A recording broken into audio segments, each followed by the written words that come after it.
I am so grateful and so fortunate that I have a platform of this size comprised of incredibly thoughtful individuals such as yourselves, that I can use opportunities like this to shine a light on some of the most forgotten people, talk to them, humanize them, and hopefully get others to see the situation differently.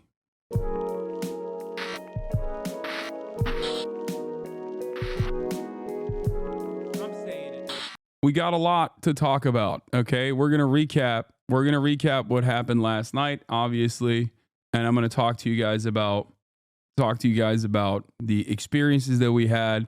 One of them even made it to. Yeah, of course. Come over. A lot of the guys out here who are fighting Here, stand right here. I just want to say hello to my daughter out there. I haven't seen her in about 11 years, and yeah, I love you, baby, and hopefully I'll be out soon, and yeah, I miss you a lot. Hey, be good out there and get your mom right, okay? Love you. That's right. He's doing the Lord's work. He's protecting people in California right now, every day. Doing my best. What's your name? My name is Salvador. I'm out of Tulare County, and I miss everybody.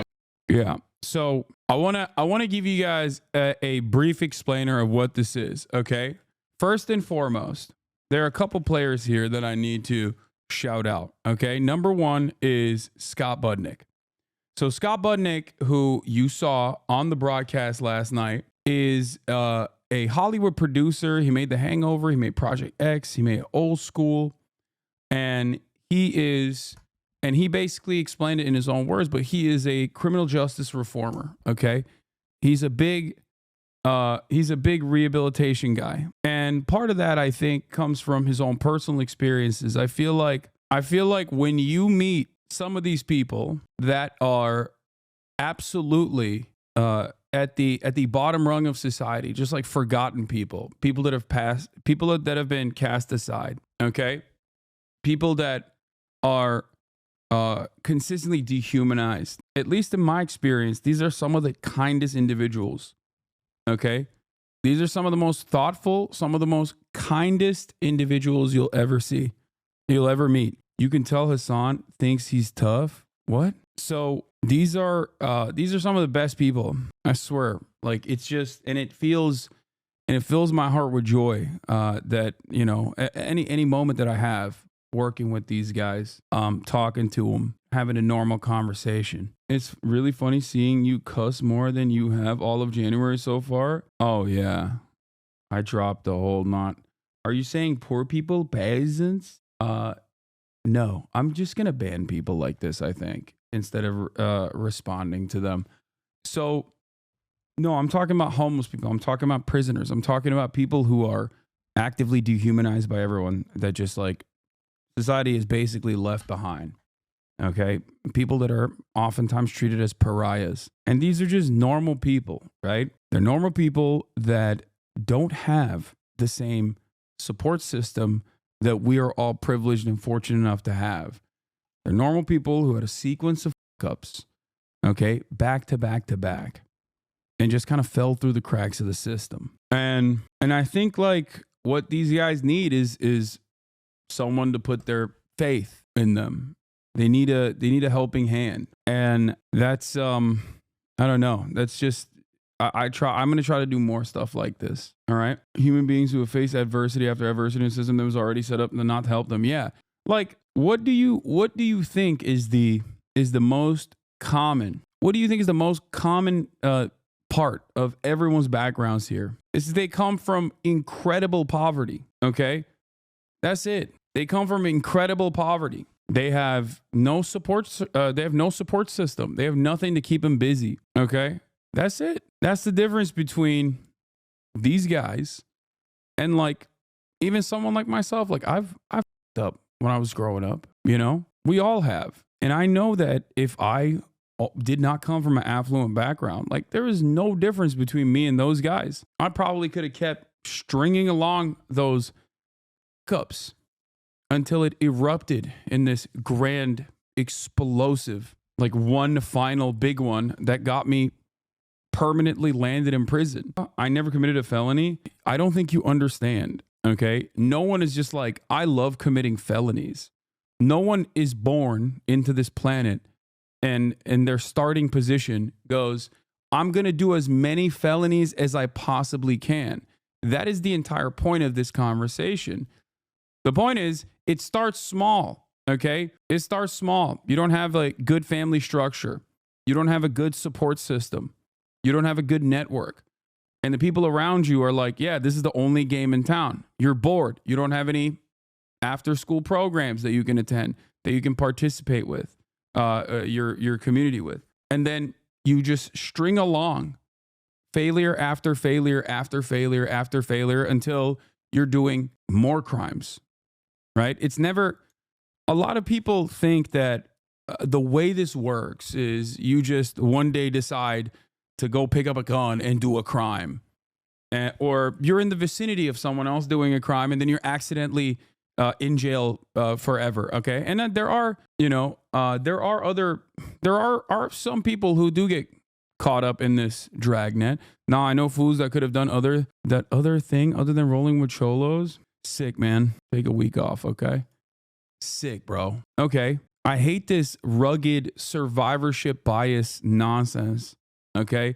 That guy is going to permanently hate me now. 42-month subscriber who literally is like, nah, you don't understand. Well, I also come from a bad background and I didn't do felonies. Why do so many people do that? Why do so many people have this attitude where they're like, how do they not realize it? It's just survivor bias. That's all you're demonstrating here. Okay.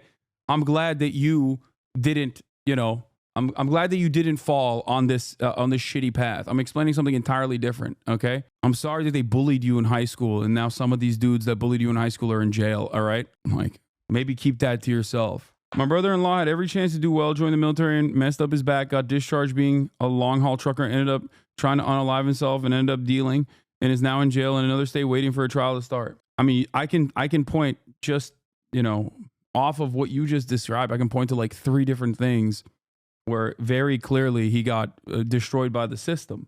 Not everybody gets the same hand is my point. There is a lot of probability here. Probability plays a major role in people's outcomes, okay? It's rarely ever about personal choices. Having said that, however, are there people who are just constant fuck-ups? Absolutely. And there are constant fuck-ups in your immediate life as well. Like I'm sure you know someone that you no longer are friends with, that you no longer keep contact with, who is just a straight up constant fuck-up, okay? He just gets in his own way. He can't help himself. Guess what? That guy's not in prison though, okay? But there are people like that, okay? You just have to keep focusing on people who do want a helping hand. People who may not even recognize that they need a helping hand and just unconditionally offer them that help. Every single person has infinite potential. It's up to us to try to maximize that, okay? In any case, I just always ask people to have a little bit more empathy, Regardless, I saw a lot of stuff. I saw a lot of stuff last night. I saw a lot of things that reaffirmed my commitment. I saw a lot of things that I think proved me right once again. The very fact that, like you never feel unsafe, right? Like for most normal people, I feel like they would just feel unsafe around prisoners. They'd be like, oh my God, these are prisoners. Like they're just normal people. And I think part of that, and this sounds silly, but part of that comes from me consistently playing basketball at public parks because I don't know what people's backgrounds are. I don't know where they come from. There's a lot of homeless people that I ball with as well. And it's like, they're just normal dudes. If you treat them as normal dudes, then it's fine. But if you don't do that, and if you have no experience with that sort of thing, you develop this sense that these guys are evil and they're there because they're just like truly evil people. And the reason why they've done crimes is not because of socioeconomic indicators and factors and a lack of support system and no opportunities whatsoever in their lives, but it's because they're evil people. And the media, I think, reaffirms this narrative over and over again consistently. And that's how we arrive at so many people who just have these incredibly draconian attitudes, these opinions about what must be done with these scumbags. Like they need to be cast aside. They need to be treated as pariahs. My dad is a felon. He made a mistake, all just to make ends meet for us. He's the sweetest person I know. That's what I'm saying. I think the system is designed to basically churn out like a lower caste of people. And keep them consistently within the carceral structure so that they can use them for free labor or almost free labor. That's what I think. The Shawshank Redemption scene rehabilitated. Oh yeah, so many people love this movie but don't understand. They fail to see the parallels. Yeah, but what is this big drama? Okay. A song lyric that I really love. We are only all 2 or 3 bad decisions away from becoming the people we fear and pity. Also, so much of the stuff that I talk about on a daily basis is warning you that the system is designed in a way where you could be, or your next of kin can be in these dire conditions. What do you think happens when the housing market becomes inaccessible, unaffordable, and you no longer can retain permanent shelter, you know? So I want to give you a little bit of a background on this pilot program. So Scott Budnick is the man, as you guys met yesterday. As a criminal justice reformer and advocate, he does fantastic work. And he works with these guys. A lot of them sang his praises, a lot of the dudes we talked to. And I mean, he's a great guy. Basically, he really pushed for a pilot program, just so you understand, okay? The we talk mostly to the dudes with the red hats. The dudes in the red hats are a part of a pilot program. It's a new program. It started in August 2023, and the program is for violent youth offenders. So previously, if you had a violent felony offense, you were ineligible for this firefighting program. But Scott pushed for the California state by petitioning Governor Gavin Newsom to expand the existing California wildfire incarcerated firefighter program so that even violent offenders that committed crimes under the age of 25 before their prefrontal cortex developed could actually participate in this program as well. What kind of violent offending? You know, kidnapping, gun charges, things of that nature. Great clip from yesterday about decisions before our brain was able to develop, before the age of 25, you know? So, I mean, this is our second chance, and this is our second chance to prove it. And, you know, at this point, it's a blessing, you know? It's not more about the material, but the growth that we gain from this experience. I think it's important to talk about how there are obstacles, though, after you are released, where you have this training, right? You have this experience. You deserve to have this as a career, but, you know, it's still really difficult, even with legislation that's been passed, to work at expunging records and make it easier to get hired in this career. Like, it is still the reintegration process is as a woman, I have to say that scares me to death. Yeah, guess what? There's a woman right here, and if you ask her, she didn't feel uncomfortable at all. She was surrounded by violent youth offenders, and maybe it's because of her extensive experience being in Hollywood nightlife, where she was surrounded by infinitely scarier individuals who should be in prison, that she did not feel, she stated to me that they did not make her feel uncomfortable at all, that she didn't feel uncomfortable around these guys at all. It's a little tricky, you know, and I believe it depends and it varies on the individual, you know, because circumstances are subject to change. But at the end of the day, I believe if you want to change and you want to get out there, it's, you know, How long you guys got, if you don't mind me asking? 4 months, I'm out. You got a year and a half left? 4 months, I'm out. 4 months, I'm out. Okay. I reside in the San Fernando Valley. December? Okay. How much time you have left? 2020. Also, for the record, none of them have sex offenses. They have other violent youth they're violent youth offenders, but not you can't have. They're ineligible for this program. So the types of crimes that render you ineligible for this program initially were violent offenses, if I'm not mistaken, unless there's like some way to demonstrate good behavior over an extended period of time. And also on top of that, to this day, there are 3 things that render you ineligible to work for or to apply to be a part of the Cal Fire training structure as an incarcerated firefighter. And that is sex offenses. If you're a sex offender, rapist, you can't do that. And also if you have a proclivity for escaping. I believe that's another. I said 3, but those are the 2 I can remember right now. Oh, and arson. Sorry. Third one is arson. Duh, obviously. Yeah. If you have an arson offense, if you have a sex offense, or if you have a tendency to escape. Yeah. Murat's next to me. He says, you also have to be in a low-level prison as well. So, like, a lot of these guys, originally, they might start. Hassan, do you think it's correct to acknowledge people who are automatically afraid of prisoners have a superiority complex, or, like, what would you call it? And do you think it's immoral to assume that incarcerated folks are dangerous people? I wouldn't say it's immoral. I think everyone is a victim of their own social conditioning. And if society is constantly telling you that, like, prisoners are all rabid serial killers, it's understandable that people operate with those assumptions. I would say it's misguided more than anything else. What if you want to right the wrongs of your arson offenses?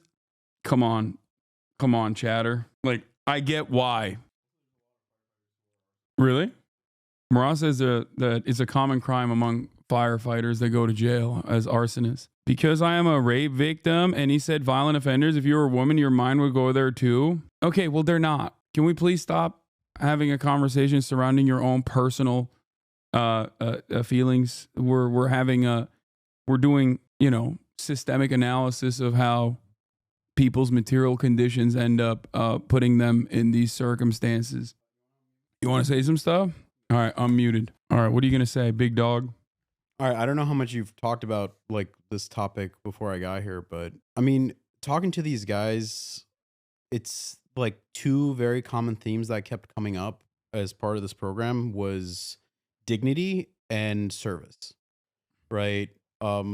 Incarceration, imprisonment's a very undignified position, and conditions can be very tough, and they have to go through a certain level of criteria to be eligible for this, and then they have to maintain a high level of good standing to be able to stay in these programs. And talking to the small group of people that we talked to, like, their attitudes were incredibly positive. I was not expecting this level of positivity. They're getting to be in conditions that are way more dignified, and they're getting to give back and, service their communities, that not directly the communities that they've hurt, but that they've done. And so, and some of the they talk about wages a lot, at least you guys do, but a part of that wages also helps the retribution payments. So, it's overall, I can only say positive things about like the attitude of the people that we talked to yesterday. Yeah, those are the common the common things that I heard as well in all of our conversations. I think number 1 is the camp conditions. I asked a lot of the old prisoners, which I found out that we were not even supposed to be talking to, by the way. We were only supposed to be talking to the red hats, but I didn't realize that was the case. But some of the older dudes I talked to openly stated that they would rather do double the amount of time in camp, because the way that this prison structure works is like you have some of the worst prisons in the state, and then depending on if you can survive without actually getting into additional trouble in some of these worst prisons, you can inevitably move to a lower level prison, okay, inside of the state. And ultimately, the camp structure that they have is basically the closest I have ever seen to like almost a Norwegian style prison system. Okay? Like you have regular prison, you got county jails, and then you have the fire camp. Once you volunteer to be a part of this, you can have your sentence reduced, which is again a massive deal for these guys. That's one of the biggest reasons why they do it. Okay? And then on top of that, they also get, a little bit of pay, which is, that's like the lowest, I would say. So the thing they mentioned with pay was that they haven't increased that. They haven't passed a bill to increase that since like 1984 or something. Yeah. I think that also kind of speaks to why it's at the level it is, and Yeah. like it also kind of makes sense for No, they why were it hasn't until been recently they raised. were getting paid $5 a day. Now it's up to 24, and they want to, like, Scott is pushing gruesome Governor Gavin Newsom to once again, increase the pay. Because we talk about like the coercive elements of being in prison, right? And volunteering for any position whatsoever when you're in prison. You're not doing that because you want to make a living, you want to make a wage.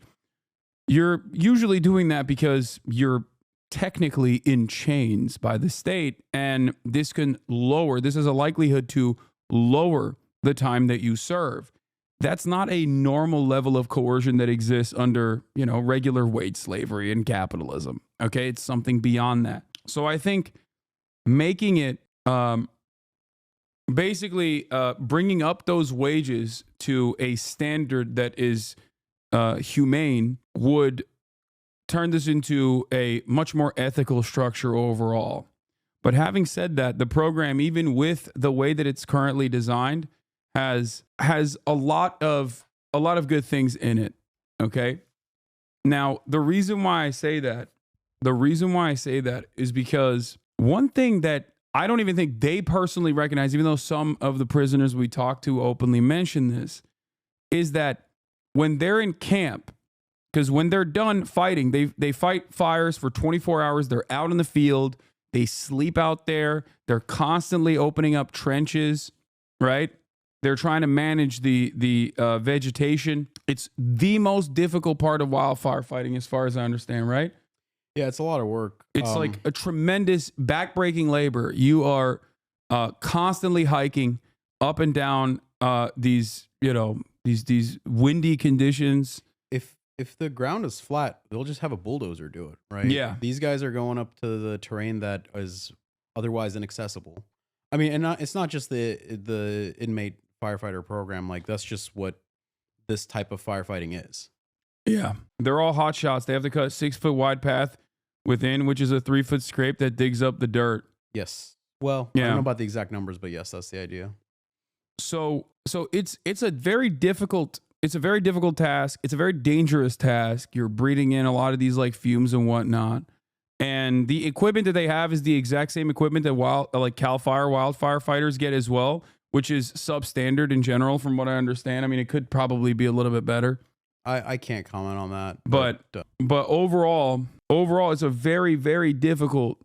It's a very difficult job. Like, they talked about one of the treks that they had to do called the rocket ship, because it's a vertical climb where you have to literally climb up. Where they literally have to climb up a vertical climb with ropes. Right? Why'd you say falls? So you're risking injury.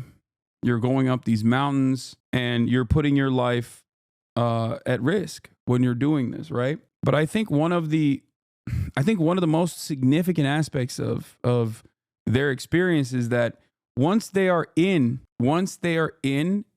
this structure, once they've been allowed to get this training, they go to a place called fire camp. And hopefully, if we have the opportunity, I want to shine a light on that as well and go to one of these fire camps to show you the living conditions there as well.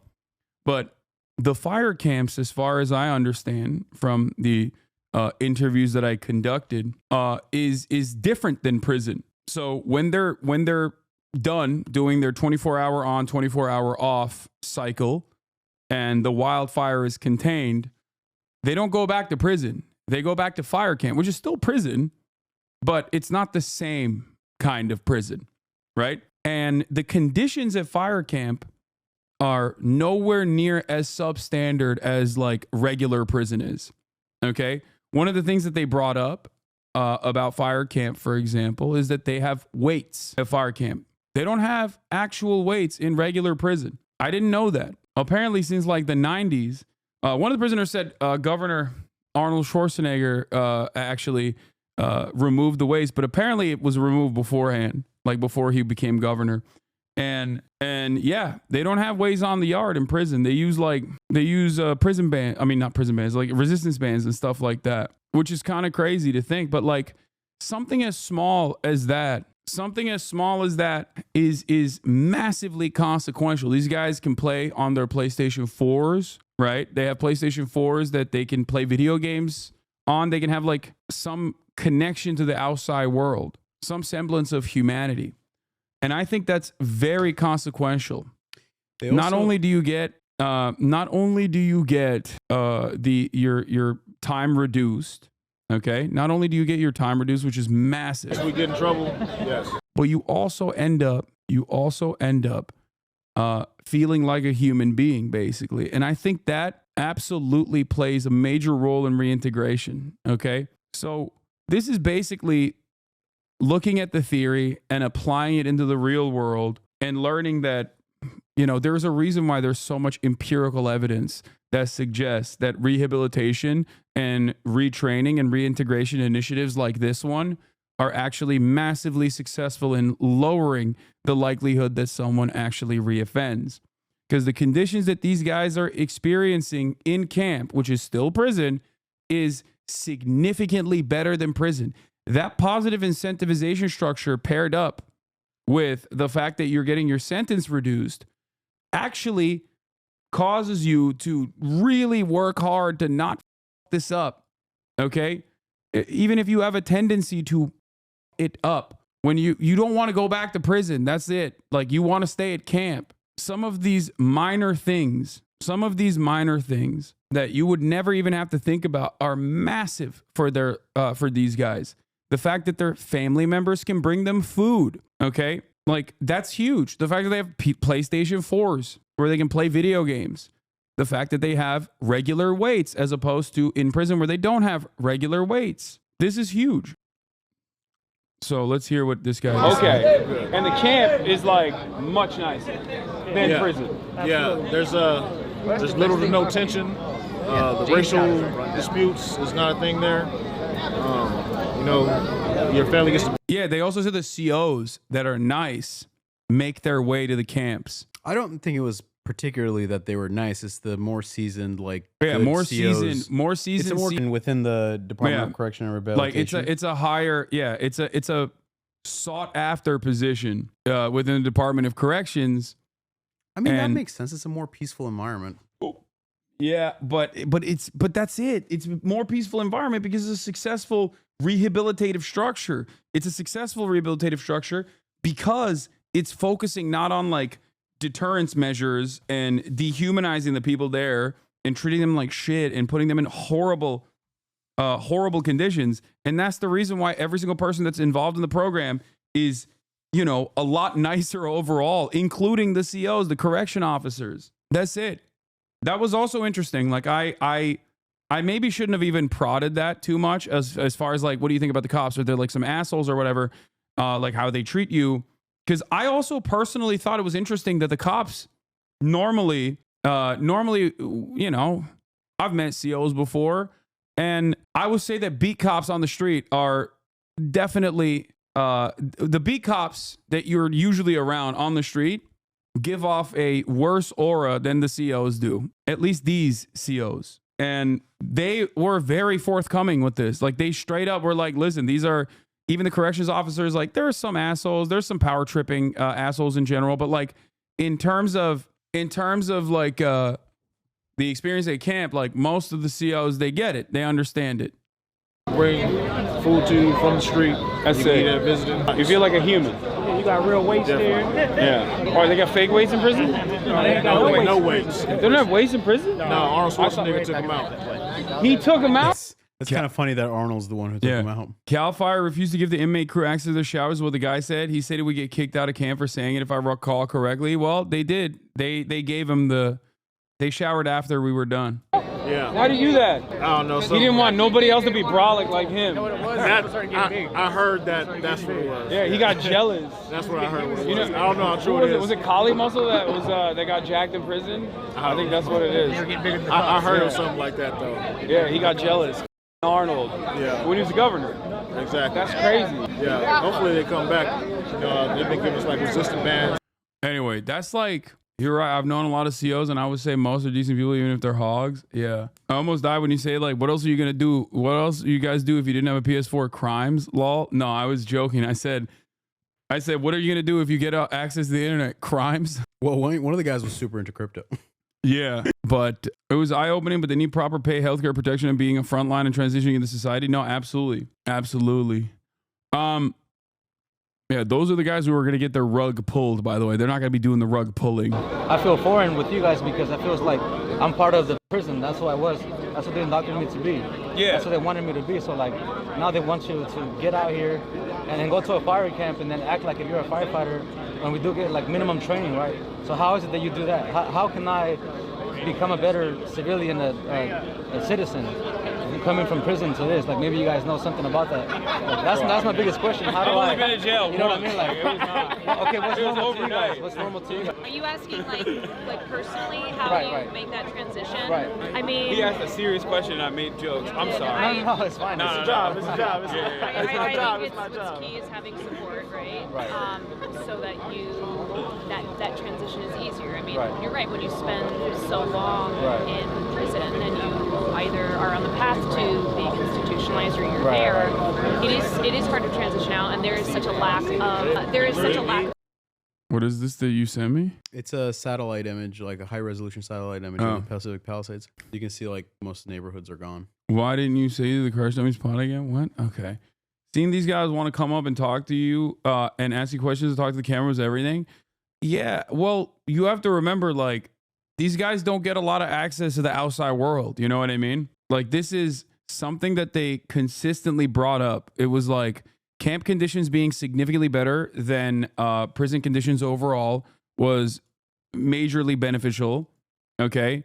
The fact that they get like work, the fact that they get time reduced was also majorly beneficial. But then they kept repeating that, like, they kept repeating that they were shocked that we were even interested to talk to them. They were like, why do you want to talk to us? That's what they kept saying over and over again. Why do you want to talk to us? Why do you care? Like, what the And I think it's because, you know, most people treat these guys like an afterthought, or if they think about them at all, they think of them as like evil beings that deserve the horrible conditions that they experience on a regular basis. I noticed that many of them seem to be pretty apprehensive at first until you started talking about being pro-labor and called the American prison system dog shit, etc. No, they weren't apprehensive at first. I think people are just like socially a little bit insecure, especially when there's a camera there. But no, I was with Scott, so they love Scott for understandable reasons.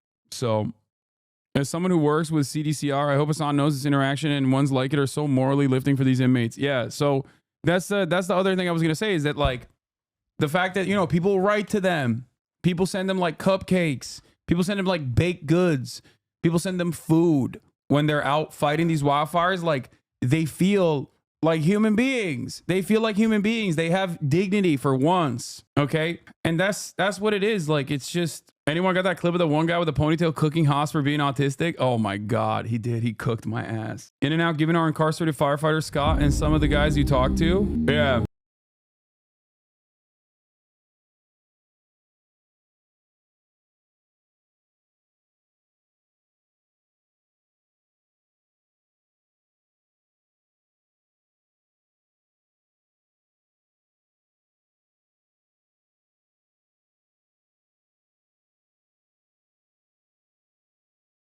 It's just crazy because, like, most of those dudes that we talked to were younger than me. Even the adult, the adult offenders in the program, like, they were still younger than me. You know, they knew Kai Cenat. I hope he sees that. Yeah, one of them knew Kai Cenat. That was funny.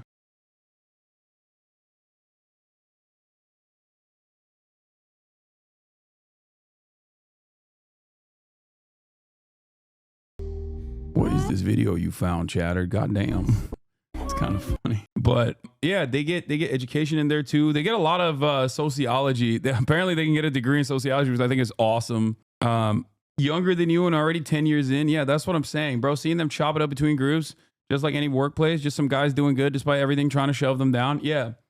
So one of the things that I wanted to highlight as far as the incarcerated firefighters is, hold on, let me find this real quick, that Scott actively pushed for. Yeah, they offered me their tacos, which was crazy. It's like, come on, dude. I'm going to tear up. You're going to make me cry.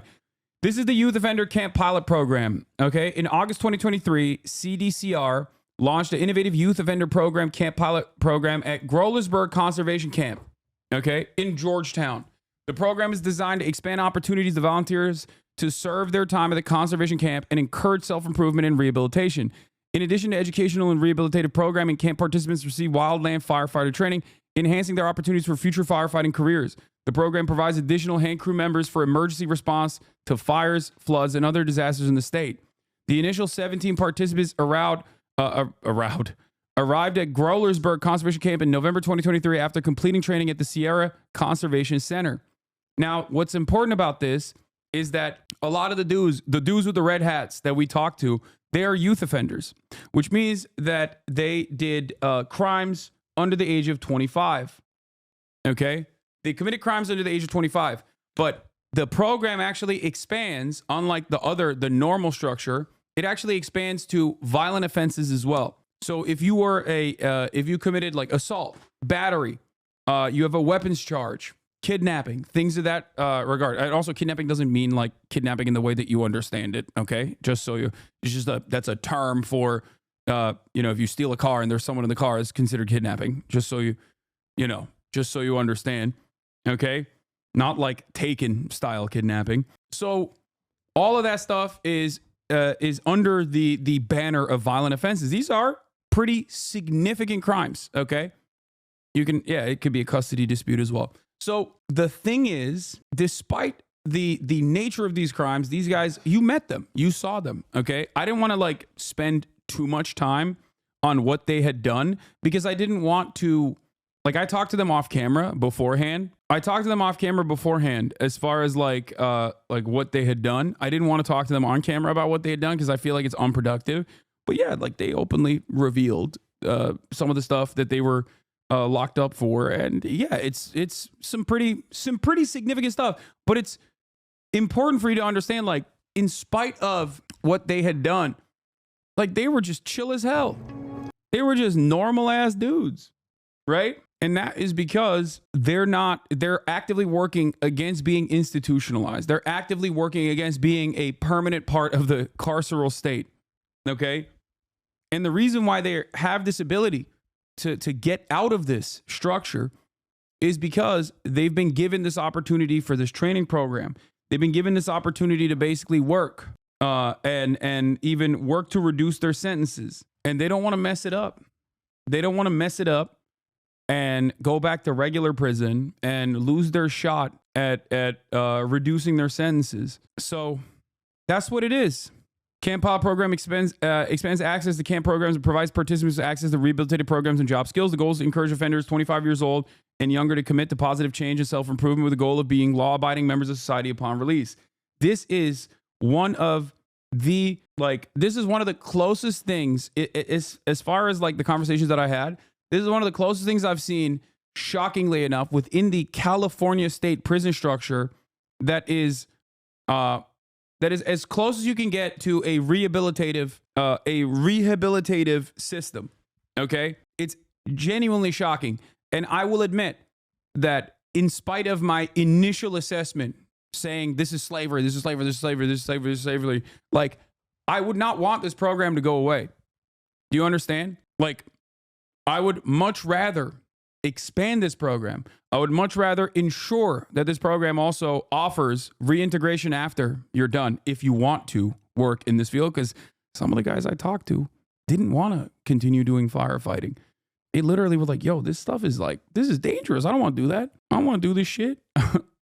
And that is a part of the element, I would say, of coercion to a certain degree, right? And I think this program could be expanded to other fields as well. But the issue is it cannot be used to displace the current civilian, non-carcerated population. And that is the problem here. And the only way to fix that is by offering not substandard pay, but having some semblance of pay parity. Okay? That's it. Because if you actually turn this into a regular program where there is pay parity, okay, where you're getting paid decent wages, then all of a sudden it's no longer extra coercive. And that is something that I think the state could also use, in my assessment, while this is a good program overall, I think the low pay in general, I think, basically creates this unique two-tier labor structure, once again, where the state can benefit from firing firefighters that are getting, regular firefighting pay, especially wildfire firefighters in general already have really low wages. They're some of the lowest paid federal government employees, for the record. And it's not supposed to be displacing the civilian population, the civilian firefighters. It shouldn't be used as a way to devalue the wages that exist in this sector.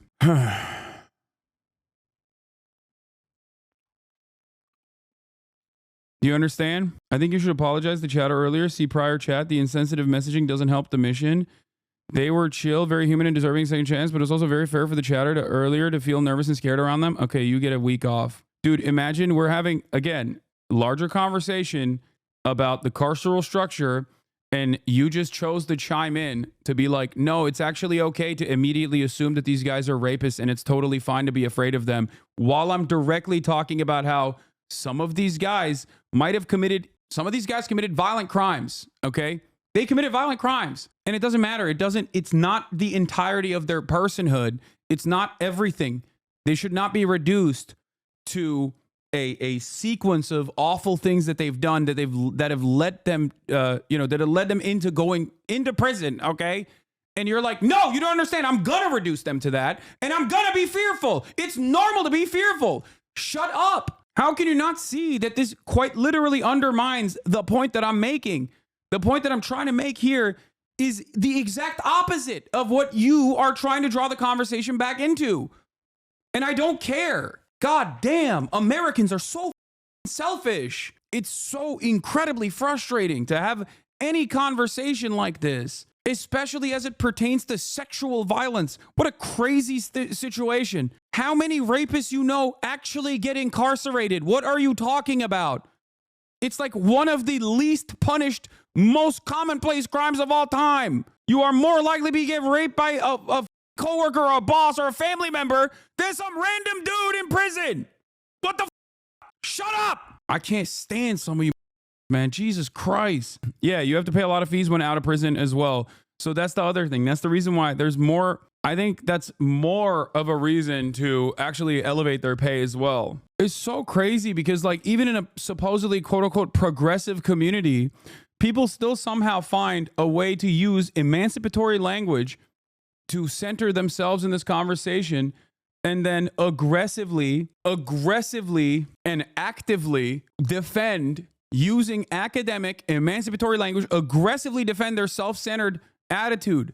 It's a reactionary take. Anyway, what was the page? Like, imagine being like, oh, dude, I know you're actively trying to, in a nation where prisoners are treated like evil, dehumanized serial killers, every single one, and you're actively trying to combat that narrative by showcasing the humanity of these people that have been left behind by our systems.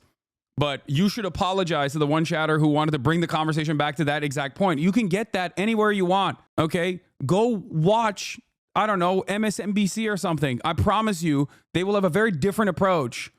Please, Jesus Christ. You get that everywhere else. Why do you want to get it here too? I can't do anything different. It's very frustrating. And then we wonder why America has the largest prison population on the planet. It's crazy. You're identifying an internal, consistent contradiction within the abolitionist framework. It's something we struggle with constantly. Reforms that do genuinely improve material conditions of the incarcerated also serve to lengthen the lifespan of the institution of prison. It's something people grapple with, and I'm glad this combo is happening out in the open. What is this? I went to prison around 15 years ago for a burglar one, which is a Class A felony. I was in dope and desperate to get high, so I stole shit. One of the people I was with stole a gun safe, which makes it a Class A violent crime. I never even interacted with the people at that house. Did my time and have been crime and drug free since. Married homeowner with a career. Nice, dude. Vast Stampede. Are you a Trigun fan too? Or is that like randomly you chatter? Proud of you. I think the problem you pose, the question of whether we would be safe with these prisoners at a time when you were alone on screen surrounded by 10 men. A lot of people would never feel safe in that situation. That's all they could think of when you said that. I don't care, dude. Please. The point is, it's incorrect to feel that way automatically. That's my issue. Okay? Like, Dude, there are 1,000 inmates at that camp. There are 6 corrections officers at that camp. Do you understand? 6. 1,000 inmates, 6 corrections officers that I could count. Do you think that if these guys wanted to be like violent, it's the 6 corrections officers that are stopping them? Or do you think that it's because they don't want to mess this up, that they've gotten a new lease on life in their assessment? And also because inmates are not like ontologically evil individuals who just want to do serial killing and crimes across the board. And the only thing stopping them is the corrections officers and the fact that there are cameras there. The problem with this kind of attitude is that if you have this opinion, if you operate like this, then you do not want these guys to ever be out. That's the problem. And I think it's understandable to have this position if you've never encountered it. But in a situation where you're encountering them where they're at and recognizing their humanity, if you're still resistant to that, that blows my mind. I'm like shocked. Okay. Like, how can you look at these guys and be like, no, they need to, they're scary and they need to be, they need to be perma incarcerated. Like, I don't care. It's fearful. I'm fearful. No, look, I will say one thing about Gavin Newsom, and this is something that I've defended of Gavin Newsom against my uncle Shaky Gurga as well. His approach to rehabilitation has been pretty solid. Like, California is a devastating carceral state. Don't ask me about the housing market. Don't ask me about his approach to homelessness and combating homelessness. That stuff is awful. But the very fact that the Republicans came after him so aggressively for releasing 85,000 prisoners, like, these are the guys he's talking about. Do you understand? I think it's time to watch this again. I don't want to watch this one again. And yeah, for me, it's not even about like, it's not even about like me being fearful or whatever. Of course I don't, because I'm a big dude and I can handle myself. But like, not that I even thought that would be a situation. There would be a situation like that. But like, Caroline is also surrounded. And she's a woman. And the fact that she didn't feel uncomfortable is important for people to recognize. It's not the way you think it is. That's what I'm trying to explain. And there are still chatters in here who are just actively under the assumption that like, no, these guys are just like waiting for any moment to do a crime. It's so frustrating. And that once you've done a crime and you've gone to prison for the crime, that you're automatically always thinking about new crimes that you want to do.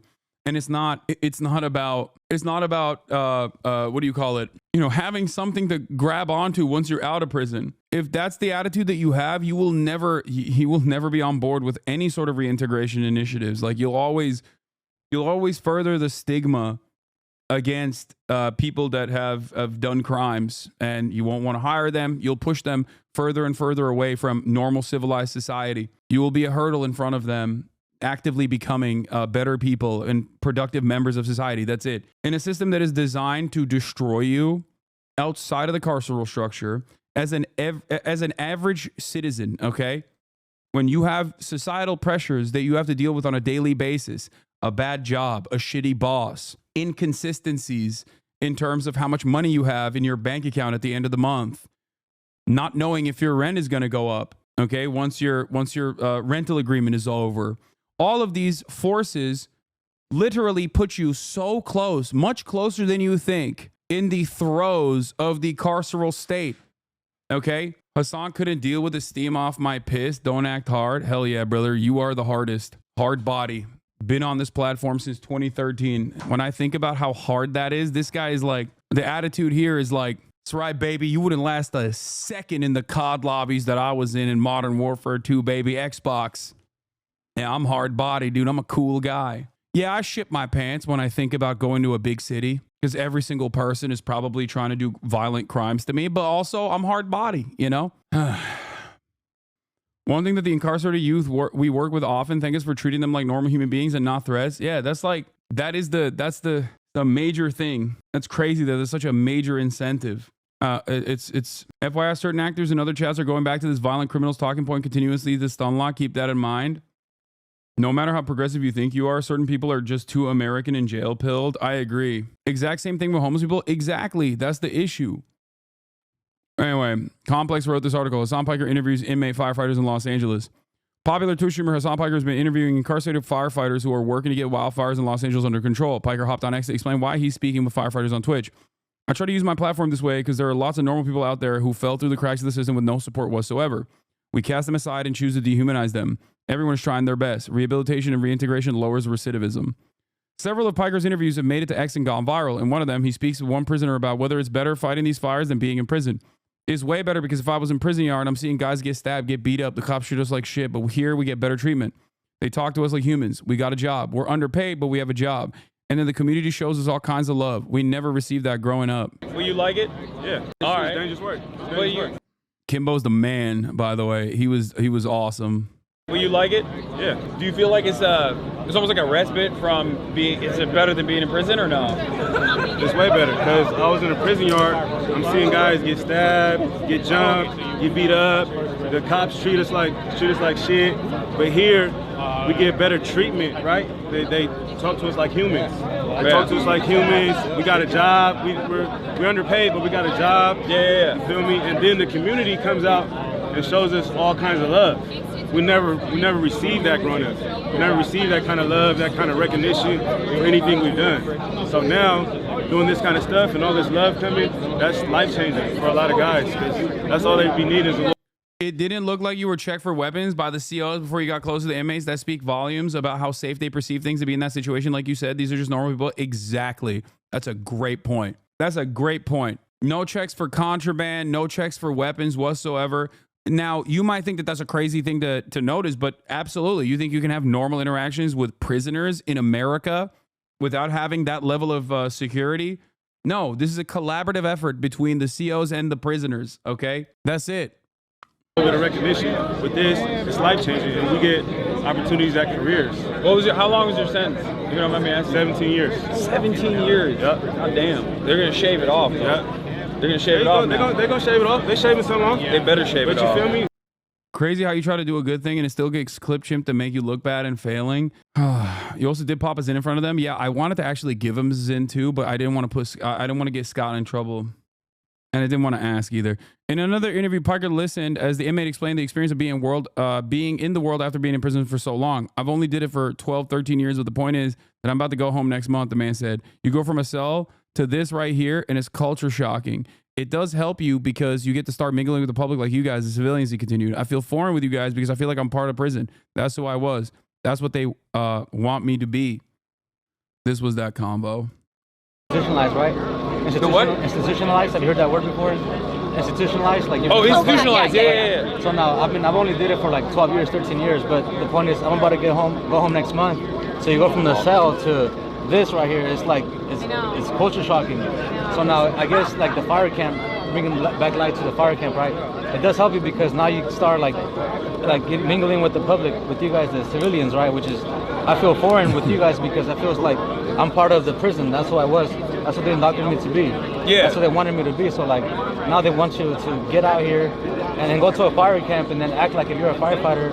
And we do get like minimum training, right? So how is it that you do that? How can I become a better civilian, a citizen, coming from prison to this? Like maybe you guys know something about that. It's really sad. He needs the help of a counselor, but he thought his best chance of getting that kind of help was asking you guys. Yeah. I've learned that most of the stuff against you is just bad faith. I saw a post saying they were mad at you for saying you were frustrated about how they were treated as expendable. They were mad because you haven't been to prison, so you can't relate. But dude, that's just called empathy. Wait, people scoured through 3 hours of footage of me interviewing prisoners that are fighting wildfires to find something that makes me look bad. I'm sorry, dude, you should be in prison. Actually, prison, you should be lobotomized, dude. It is a sickness. Like, actually a sickness. These guys work so goddamn hard, dude. Holy moly. It blows my mind. Like, how do you sit around and just actively work? Do you feel good? Does that give you happiness? There's no way that gives you happiness.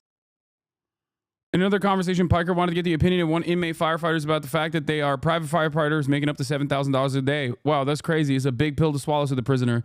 But the return that we get is our second chance at life, you know? This is a pilot program. A lot of us made our decisions before our brain was able to develop before the age of 25. This is our second chance. At this point, it's a blessing. $1 a day to do basically what you guys are doing. Wow. And think about that. You know, and it's crazy. You know, it's a big pill to swallow. But in this case, the return that we get is our second chance at life. You know, this is a pilot program. You know, a lot of us made decisions before our brain was able to develop before the age of 25, you know? So, I mean, this is our second chance, and this is our second chance to prove it. And, you know, at this point, it's a blessing, you know? It's not more about the material, but the growth that we gain from this experience. The inmates are fighting fires through the Conservation Fire Camp Program, jointly operated by the California Department of Forestry and Fire Protection and the Los Angeles County Fire Department. There are 35 fire camps in 25 counties in the state of California where inmates can volunteer and receive classroom and field training. Hey, chat, fellow institutionalized person, how easily we are dehumanized is insane. I committed a victimless crime, speeding, turned, resisting arrest without violence, but turned into assault a police officer thanks to tests of lying. But I'm looked at the same as the worst criminals. The dehumanization is the worst. I may be subhuman by some people's standards, but at least I still have my humanity. Yes, that's the point. And the reality is, like, there are plenty of people. Like the thing that Scott mentioned, at the end there, New York Times put an article saying these guys make $10.24 a day max. No, I think they now make $24 a day in California at least. But the thing that Scott mentioned was really good. Like he brought up his own personal experience, right? He brought up his own personal experience when he went to a prison creative writing program, and he met this guy, this kid who had a 300-year sentence. 300-year sentence. This kid at the age of 15 got hit with a 300-year sentence, and that's because he was standing next to his friend who shot someone. Okay, 14, not even 15. Sorry, he's in one of the worst prisons in the state. And the point he brought up was that if my kid was in that same situation, it's over. He's out on bail, and he doesn't see a single moment inside of a cell because Scott has money. That's the difference.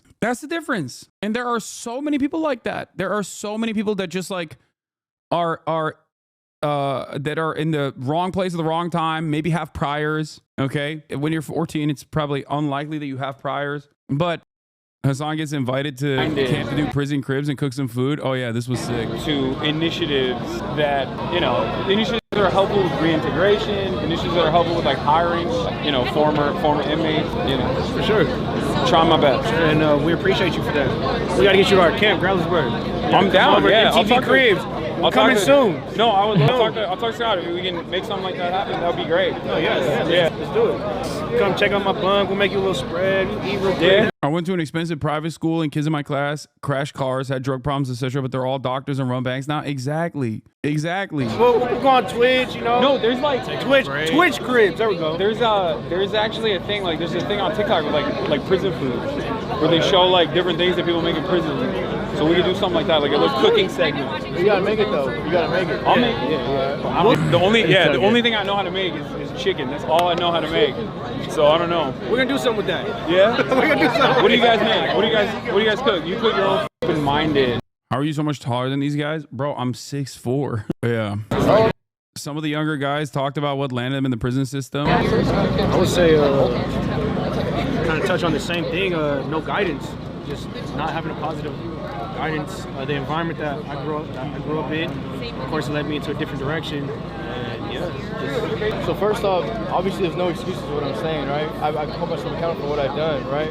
But I'm not the commissioner board. There's circumstances, right? No, I feel you. My circumstances, like my mental health, as in my insecurities, I didn't have no one I could talk to. The schools I was in, they didn't really teach me how to behave and correct behavior. They were favoritism towards different races and ethnicity, and I think that made me go different ways in the social groups. So I couldn't really fit in with nobody. So I had to branch out to different people, and that's what made me commit my crimes and find different people that had the same values as me, which is violence.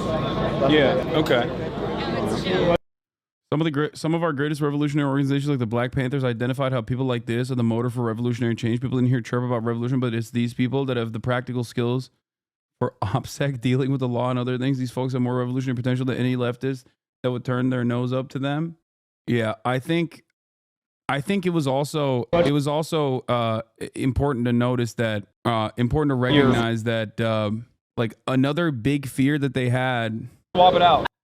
Another big fear that they had was reintegration, like the fear that they have of getting back out into the real world and not having, not being able to cut it. Because the reality of the matter is, It's not like the tools are abundant, okay, for what you can do when you go out. And especially if your records are not expunged and if they carry over into civilian life, you are going to be limited in the job opportunities that you do get. So that's another thing that Scott's working on as well, is to ensure that these guys' records get expunged so they can get their EMT certifications. And also on top of that, be able to continue working within the CAL FIRE structure, or even work inside of the municipalities now that they have experience on the job. And it's crazy that like there are, you know, millions of people in the United States of America that are facing this reality, and even that freedom is an additional pressure for them. I don't know. Like, think about that. On the one hand, freedom is the only thing you look forward to.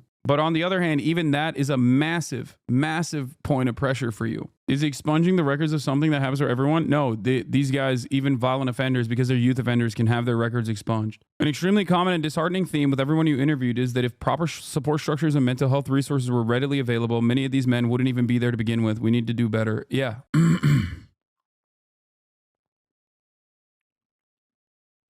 But that's why I'm so aggro against Uncle Shaky Gurga. Okay. How about that? That's why I'm so aggro about Uncle Shaky Gurga and the way that he talks about this situation. These are the types of people who get their sentences reduced, and they've already served for the 85,000 people that Gavin Newsom released onto the streets or whatever. Many of them have served a ginormous amount of their sentence already. Many of them have served the majority of their sentences, and they obviously still have to go through the parole board structure and demonstrate their capacity that they will not reoffend. And it's crazy that it's like it's crazy that people still are just like, nah, they should stay in prison permanently. We shouldn't be releasing prisoners. It's like, it's so frustrating, dude. How about that? And then swap it out. So again, Xavier and Angel, for those who you don't want to eat on camera? Huh? Nah. I gotta go wait. You got hella ladies watching right now. They're gonna be judging. They're gonna be judging the way you're eating. He's not shy. He's not shy. No, don't even worry, because he eats on stream, and you cannot be worried. Yeah. So how you guys doing? We're blessed. We're blessed. You know, we're taking it all in. We just came down from the mountain yesterday. We were assigned to the Eden Fire.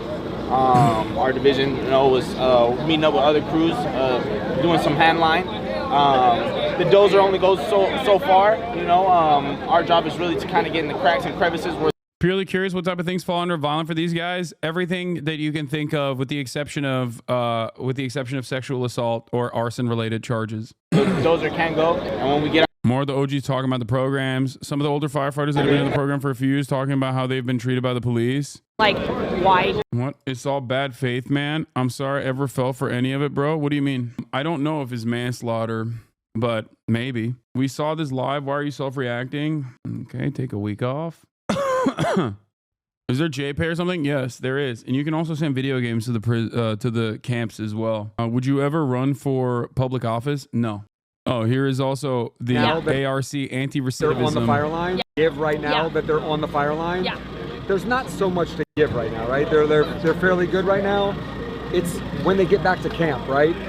There's not a TV that's working in some places, right? There's the boots are all up and they need better boots. Like, there's just things that are not so sexy, but that they need. You never think this, but we're getting a shower truck dropped off. No, I know what you're talking about. Yeah. By the way, God bless the dudes at Coachella. Dude, they got a shower truck coming in. These guys haven't showered in like 4 days. I know. So just stuff like that. And then I think also, when they get out, if they want to work for CAL FIRE, as soon as they get out, how are they going to pay rent to wherever they're getting hired? How are they going to pay utilities? What about a car to get to and from work? Right? Those who are give right now that they're on the fire line. Yeah. There's not so much to give right now, right? They're fairly good. With this entire program being only allowed as a larger labor force, do you think that moving into pay parity would dissolve such a program, or is CAL FIRE being a governmental agency would allow such a structure? I don't know, but I hope that they don't do that. Are you aware of any programs like this for women offenders? I don't know. Not sure about this guy, Hassan. What? Not sure about the guy who is literally spending his own hard-earned dollars and time every single day to work with some of the most over people in American society in a system that doodly mofo. Okay. The guy that runs the program, they have a camp for women as well. Yeah. Look, I'm the last thing I want to say is that I am so grateful and so fortunate that I have a platform of this size comprised of incredibly thoughtful individuals such as yourselves and maybe even the haters, that I can use opportunities like this to shine a light on some of the most forgotten people in society, talk to them, humanize them, and hopefully get others to see the situation differently. Because I fear that, unfortunately, every single outlet out there on a daily basis actively undermines these people's humanity. Okay? And it causes a lot of people to forget that they're like, these are just normal human beings. Okay? Yeah, they f***ed up. They've done stuff. Okay? Some of them have done bad things. But at the end of the day, these are just, these are people who should have a second opportunity, a new lease on life. They're just human beings. Okay? And I hope that people can see that and not, refuse to recognize their humanity for things that they've done. This is Lieutenant Hassan. Nice to meet you. Nice to meet you. How do we send these guys video games? There's a lot of people watching right now. How do we send these guys video games? Yeah. Video games are a challenge because I can't give them access to the internet without it being supervised. Yeah, no, I meant like hard copies. You donate them to the camp, so you send it to the address of the camp, and you state that you wish to donate it for camp, and then we have. Hell yeah. Does it have to be like a maturity level restricted? Yes, it has to be maturity level restricted, and it can't have an online component to it. Yeah. Okay. There's a lot of good single player games. They have PS4s, right? Yes. All right. Get to work, chap. Also, shout out to this lieutenant. Even if you weren't supposed to talk to these guys, you didn't give a single shit. No, I don't think they. It's not a problem. It's not a big deal at all. Did you interact with Mr. Gavin Newsom, gruesome Governor Gavin Newsom? No, I did not. I didn't interact with Nick Cannon. I didn't interact with Governor Gavin Newsom. I didn't do any of that. But yeah, this tweet that I retweeted as well from D Machine has the information about Washington Ridge Conservation Camp 44, the phone number and the address. If you want to donate PS4 games for these guys, please remember PS4 only, single player, no online requirement, ideally PG-13. No, you can send rated M games. It's fine. They play Mortal Kombat and stuff. Why was Nick Cannon there? Because he knows Scott, I think. Like, he knows Scott brings a lot of people like this, and they, they come and show love. Also, I'm glad that Nick Cannon showed up because those guys don't know who I am, but they know who Nick Cannon is. They were so excited to see Nick Cannon. It was awesome. No, you can send whatever games, dude. Yeah, and also Peso, not Peso Pluma, a different Peso, a rapper. Yeah, one of the guys knew who Kai Cenat was. One of the guys asked me about Ninja. They knew who Soluminati was as well. The most heartbreaking thing, but also wholesome thing, is the constant question of why do you even care? Yeah, they should have phones in prison. They do. I didn't know this either, but this used to be a major problem with the.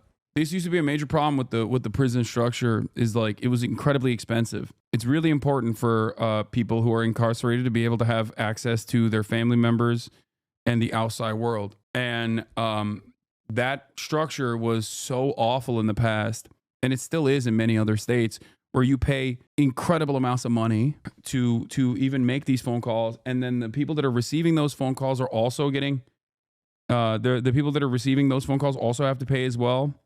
A really, really costly endeavor. They have mobiles, but I'm glad you didn't say it on camera in front of the COs. Wait, what? No, not everyone. That's contraband. But in any case, for a lot of these guys, they have free phone calls now. Like phone calls for these dudes are now free. I pay $1 for 10 minutes to speak to my brother in Utah. Some are calling them worse than looters. I mean, these are the real looters, but once again, nobody will ever consider. This is illegal, by the way. What they're doing is illegal, but you'll never hear that from mainstream media. Okay. It doesn't have any sort of.